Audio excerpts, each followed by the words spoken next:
en los 5 dedos seguidos. Y eso, ese conjunto de acciones que se convierten en una sola orden, ya no se encarga la corteza motora de hacerlo, sino se encarga el estriado. Y por lo tanto, una vez hemos aprendido cuál es el paquete que necesitamos hacer, se lo podemos mandar como un nuevo hábito, por eso es tan difícil luego romperlos, a otra parte del sistema nervioso. ¿Y eso cómo aparece en el sistema nervioso? Bueno, aparece porque si haces de lunes a viernes lo que hemos visto y dejas de practicar el sábado y domingo, cuando vuelves el lunes se te ha vuelto a encoger la representación cortical. Esto es algo que conocemos todos. Si te vas de vacaciones, cuando vuelves al trabajo como que te cuesta más hacer lo que haces normalmente. Las rutinas no las activas de la misma manera, decimos. La actividad del estriado de zonas corticales no las pasas a la corteza para ejecutarlas de la misma manera, porque el nivel de activación cortical está reducido. Y de hecho, a lo largo de la siguiente semana vuelve a aumentar para volver a encogerse con el fin de semana, volver a aumentar, volver a encogerse, volver a aumentar, etc. Pero si miráis, hay otro proceso mucho más lento que está teniendo lugar, porque de lunes a lunes a lunes a lunes, en la parte de arriba, ves que el mapa no se encoge tanto. A medida que uno sobreaprende, aprende también, generando nuevas conexiones en el sistema nervioso, no activando las que hay, sino formando nuevas, aprende también a mantener un cierto nivel de actividad. Cuando sobreaprendemos, hacemos sobreaprendizaje a base de poner nuevas conexiones dendríticas. O sea, sí, la plasticidad es intrínseca y es el sustrato para aprender, pero tiene realmente dos fases. Una es la modificación de conexiones que existen y otra es el establecimiento de nuevas conexiones. ¿Qué pasa si las conexiones que se activan o las conexiones nuevas que se forman resulta que no son totalmente óptimas? Eso puede ocurrir. ¿Es siempre la plasticidad perfecta? Bueno, resulta que no. Esto que veis aquí es alguien que ha practicado, son varias gente. ¿Lo veis? Sí. Son varias gente que han practicado mucho los ejercicios que estábamos diciendo. Son pianistas profesionales que han desarrollado lo que se llaman distonías focales.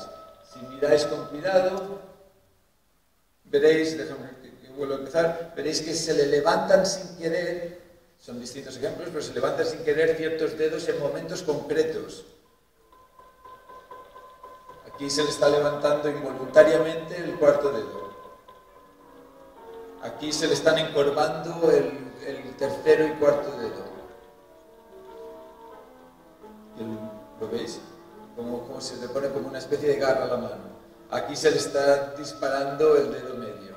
Estos son distonías focales, consecuencias de plasticidad. De hecho, podemos demostrar que lo que está ocurriendo es que cuando activa el sujeto con distonía el sistema motor para intentar moverse, en vez de activarse la corteza motora y otras zonas, la corteza suplementaria motora, la corteza premotora, la corteza ipsilateral, etc., una red de áreas que deben trabajar juntas para hacernos hacer la tarea adecuadamente, en vez de eso se activa en exceso, más de lo que toca, la corteza primaria motora, solo la corteza primaria motora. Y se activa en exceso porque, lo que veis aquí en azul, es el hecho de que normalmente, en sujetos normales, cuando activamos un área, también inhibimos las vecinas. La razón por la que somos capaces de mover este dedo y no todos los dedos, no es porque solo mandamos una orden para mover este dedo, sino porque mandamos una orden para mover este dedo y al mismo tiempo una orden para inhibir a los vecinos. Por eso, por cierto, es cuando intentas hacer algo que requiere mucha fuerza, haces esto. Yo no sé vosotros, pero a mí el hacer la mueca en la cara no me ayuda a levantar esto. Y sin embargo, cuando estás haciendo algo realmente que supone esfuerzo, no puedes evitar la mueca. No puedes evitarla porque la inhibición al sistema nervioso le cuesta recursos, le cuesta glucosa, le cuesta oxígeno, y si tiene que dedicar mucha excitación a levantar con fuerza, no puede dedicar recursos a inhibir. Elige no inhibir. Pero cuando el sistema nervioso no elige no inhibir, sino que no puede inhibir, entonces tienes una distonía. Y la razón por la que no puede inhibir es porque el sistema de inhibición ha sido modulado para aprender, ha sido reducido para aprender. Por eso se extiende el campo. Pero si luego no vuelve a establecerse, se queda con una distonía. O sea, las consecuencias de la plasticidad no siempre son adaptativas para el individuo. A veces son la causa misma de la enfermedad. Y en el daño adquirido hay muchos ejemplos de esto. Distonía es uno, pero que puede ocurrir. Pero el dolor es una forma de plasticidad maladaptativa si se queda crónico, si se hace neuropático. La espasticidad es una forma de plasticidad en el cual cambia la conexión corticoespinal, luego iremos más sobre ello. O sea, ejemplos de plasticidad dando lugar a patología son muchos. Igual que los síntomas de las capacidades que tenemos, la manifestación de las capacidades que tenemos son manifestaciones de plasticidad, así también los síntomas de enfermedad son manifestaciones de plasticidad. O sea, el reto es cómo guiar la plasticidad, cómo guiarla para que el resultado sea el resultado deseado para cada individuo. No se trata de identificar qué zona del cerebro se activa, sino qué activaciones aumentar, qué activaciones suprimir, qué activaciones modificar en distintas formas para que el resultado sea óptimo para el sujeto. Volvamos a la distonía del pianista. En el sujeto normal hay un exceso de inhibición, perdón, en el sujeto distónico hay una falta de la inhibición normal.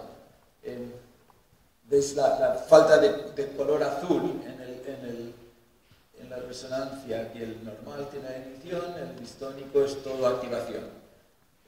Uno puede medir neurofisiológicamente con técnicas de neuroestimulación el hecho de que normalmente hay un grado de inhibición determinado y en el distónico no lo hay. Y puede usar la misma técnica de estimulación cortical para modificar esa situación y restablecer la inhibición normal. Y cuando haces eso, el pianista que cogía el gatillo, el dedo índice, luego ya no lo coge. O sea, puedes guiar la plasticidad para modificar las consecuencias comportamentales. Esas son las técnicas de neuromodulación. Ahora bien, si la plasticidad se basa primero en conexiones que existen, la primera pregunta que tendremos que saber es si existen conexiones después del daño cerebral.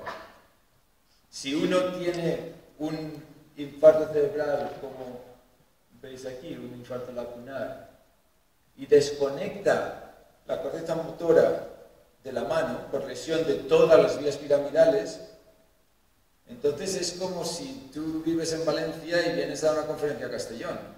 Está Castellón y está Valencia, pero si no hay ninguna vía posible de conexión entre Castellón y Valencia, no hay forma de llegar. No puedes recuperarte. Porque si sales de Valencia sin tener idea en qué dirección ir y te pones a caminar, la probabilidad de que llegues a Castellón es ínfima. Y en el sistema nervioso, que decíamos es una marama de conexiones, la probabilidad de perderse es enorme.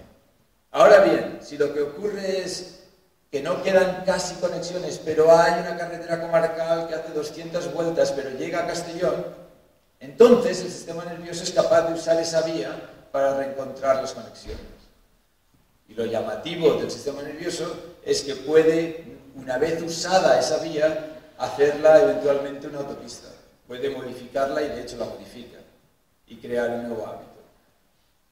Pero necesitamos primero saber si existe alguna clase de conexión. Y hay técnicas de neuroimagen que nos permiten visualizarlo. Aquí lo que veis es el agujero en el cerebro, en resonancia funcional, pero si uno hace tractografía por resonancia, viendo las conexiones en el cerebro de este mismo individuo, te encuentras que aquí parece haber vías que descienden y puedes ver que hay vías en azul, el verde es el normal, en azul que descienden, y que cuando llegan al nivel donde está esta lesión, realmente hay un agujero en las vías. Hay zonas que faltan, pero hay algunas alrededor que sí que pasan. Es decir, existe la capacidad de